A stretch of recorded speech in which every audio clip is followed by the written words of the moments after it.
Do you believe someone can live in the US on just $1,200 a month after retiring? Sounds crazy, doesn't it? But that's my real life. My name is Margaret. I'm 68 years old and I've been retired for over 3 years now. I don't have a big pension. I didn't retire with a big savings account. I'm just a regular woman who worked in an office most of her life and is now learning to live on what many would say is an impossible amount.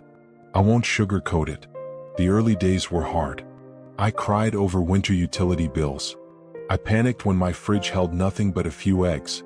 But I got through it, not with a miracle but by changing how I think, how I live, and how I stretch every single dollar I have. If you're approaching retirement, or already in it, and you're facing similar fears, no savings, no plan, little support, and just a few $100s a month to live on, then please stay with me.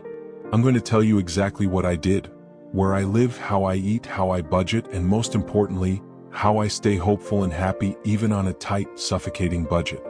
If this story might help you or someone you love, don't forget to subscribe to Stories for Retired, a place where people like us share real stories without pretending, without filters, just honest life and honest hope.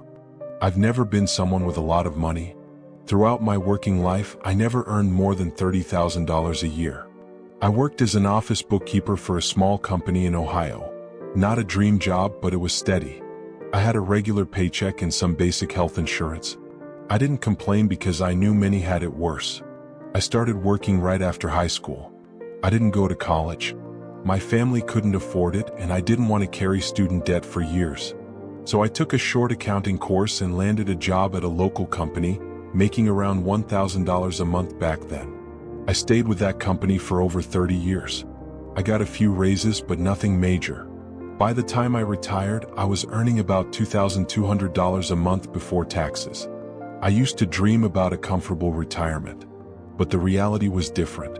I didn't have a 401k, no major assets, and I was never good at investing. I had a small savings account, about $5,000, just for emergencies. But I knew that wouldn't last long if something serious happened. Honestly, I lived paycheck to paycheck. I'd get my check, pay bills, buy groceries, and hope it would stretch to the end of the month. I was married once, but the marriage didn't last. We divorced when I was in my 40s. We didn't have children. I've lived alone ever since. In some ways, not having kids meant fewer financial responsibilities, but it also meant I didn't have anyone to rely on as I got older. A few years before retiring, I started to realize I couldn't keep working forever. My knees hurt, my eyesight got worse, and staring at a computer for 8 hours became unbearable. My doctor told me to consider early retirement to avoid burnout. But I held on until 65 because I needed to qualify for full Social Security benefits. The closer I got to retirement, the more anxious I became. I started doing the math. If I only received about $1,200 a month from Social Security, how could I survive? Rent? Utilities? Medications? What if I got sick? I remember getting pneumonia the winter I turned 62. That one illness cost me nearly $2,000 out of pocket, even with insurance. I was terrified that one more health scare would wipe me out financially. I was scared of being alone too. While working, I had colleagues to talk to and a routine to follow. I feared waking up to silence, with no one calling, no one texting, no one checking in. I worried that something might happen, a fall, a stroke, or sheer exhaustion, and no one would know. When you retire with no real money, no home of your own, no children, and declining health, you're facing a mountain of fears. I know because I lived with all those fears, every single day, for years. I still remember the day I sat alone in my tiny apartment, holding the Social Security statement they mailed me. It said I'd be getting $1,215 a month. I stared at that number and felt an overwhelming heaviness. I cried, not out of sadness, out of fear. I truly didn't know what my future would look like or how I would make it work. I didn't have a backup plan, no one to fall back on. But I did have one thing: resilience. I had survived divorce, months of stretching pennies, winters where I could only afford to heat one room. And I told myself, if I could get through those years, I could find a way to survive retirement, somehow. That's when I started preparing. Not by saving more. I didn't have anything extra to save. I had to change my mindset instead. I began researching how people live on less. People who lived in vans, moved to rural towns, or embraced minimalism. I read dozens of articles, watched hundreds of YouTube videos, and took notes on every tip I could find. I started experimenting. Canceled cable, began cooking all my meals at home, sold clothes I didn't wear, and even considered moving to another state with a lower cost of living. I realized that I couldn't control how much money I had, but I could control how I lived with that money. I learned that retirement isn't the end, it's a new beginning. A beginning where you're no longer bound by alarm clocks, meetings, or office politics. But it's also a beginning where you have to learn how to take care of yourself, manage every dollar, and build a life with whatever resources you've got. And that's the journey I took. From a single woman with no financial safety net, stepping into retirement full of fear, to someone who now lives on $1,200 a month and doesn't feel deprived. The first year of retirement was the hardest. I started with $1,215 a month. No extras, no side income, no meaningful savings. So I had to cut everything that wasn't truly essential. The first thing I did was review every monthly expense. I wrote down everything: rent, electricity, water, phone, internet, food, medications, even small things like soap and toilet paper. I had never been this meticulous before, but when your income is limited, every penny counts. And the first thing that shocked me was rent. I was living in a small one-bedroom apartment in the suburbs. Each month, I was paying nearly $700 for rent, not including utilities. That alone was eating up more than half of my retirement check. I knew I had to find another option, so I started searching online for cities with a lower cost of living. After weeks of research, I decided to move to a small town in Arkansas. There, I found a mobile home I could rent for $350 a month, including water and trash. The neighborhood was quiet, close to a grocery store, and had many other retirees like me. Moving wasn't easy. I had to sell most of my old belongings, tables, chairs, even my favorite sofa. But looking back, I felt lighter. Those things didn't bring me happiness. They just took up space and forced me to pay for more room than I needed. I learned to live simply, not because it was trendy, but because I had no choice. I didn't buy things just because they were on sale. I didn't stockpile food. I used everything to its fullest. Mended torn socks, turned old shirts into cleaning rags, and reused glass jars for spices. It may sound outdated, but for me it was smart and sustainable living. Food was the next big area to optimize. I stopped eating out completely. A sandwich from a deli might cost $10, while I could make a full meal at home for $3. I began planning meals every week. Every Sunday I prepared basic dishes like bean soup, brown rice, steamed vegetables, and roasted chicken, all things that could be stored and reused.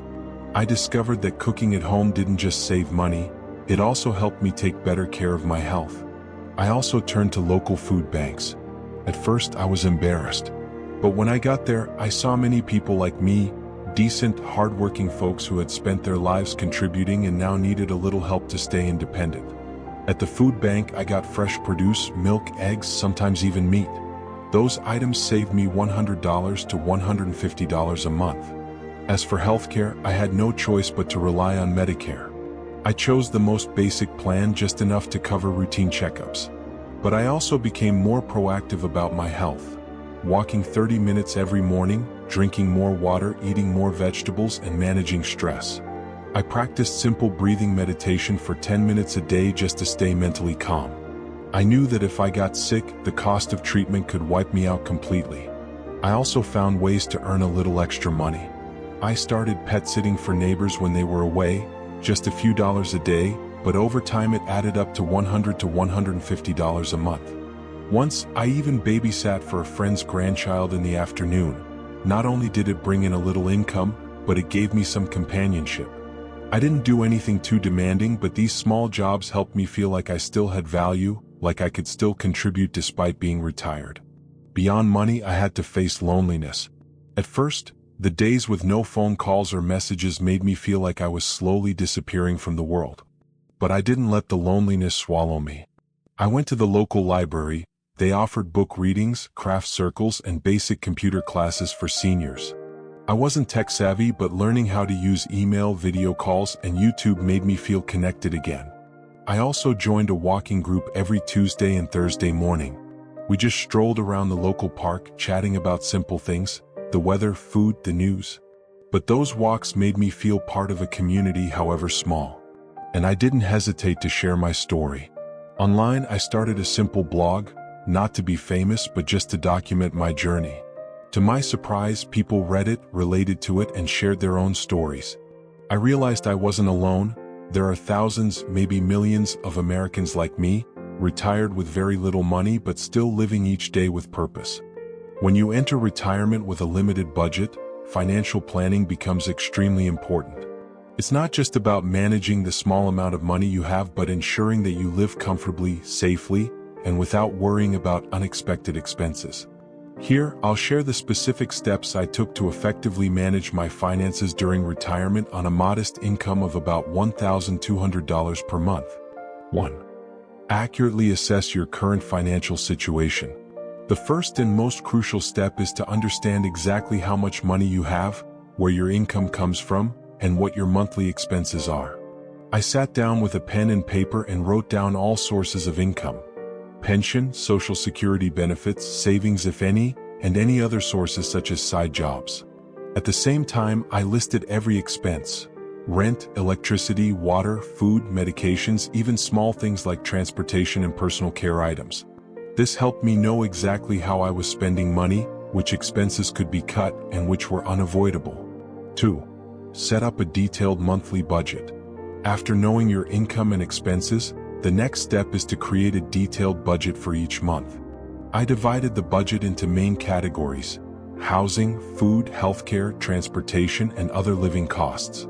For example, if you receive $1,200 each month, try to allocate about 30 to 40% for housing. This is the biggest and most important expense to ensure your home is safe and comfortable. The rest should be distributed for food, medications, and necessary costs. I applied the principle of priority spending, meaning essential expenses come first, then others. If money wasn't enough, I had to reconsider secondary expenses or find ways to increase income. 3. Seek and utilize government and community assistance. Many seniors don't realize that they can receive financial help, healthcare services, or free or low-cost food through government programs or nonprofit organizations.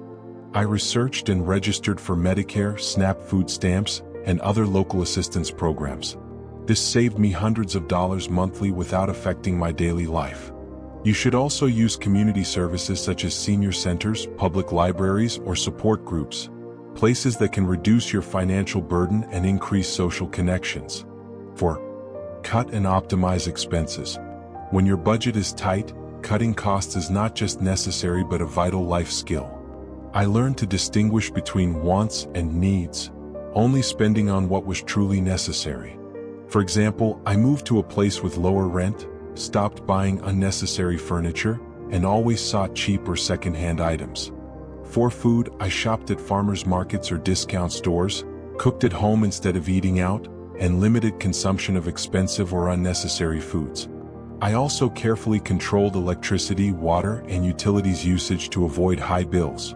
5. Create additional income streams. Even in retirement, you can generate extra income with light, suitable jobs. I pet sat for neighbors, babysat, and did small crafts from home, jobs that brought me an extra $100 to $200 monthly. You might also try selling crafts, doing online work such as writing or tutoring, or any job matching your skills and interests. Having additional income not only boosts your budget but also makes you feel valuable and active. 6. Plan for emergency situations.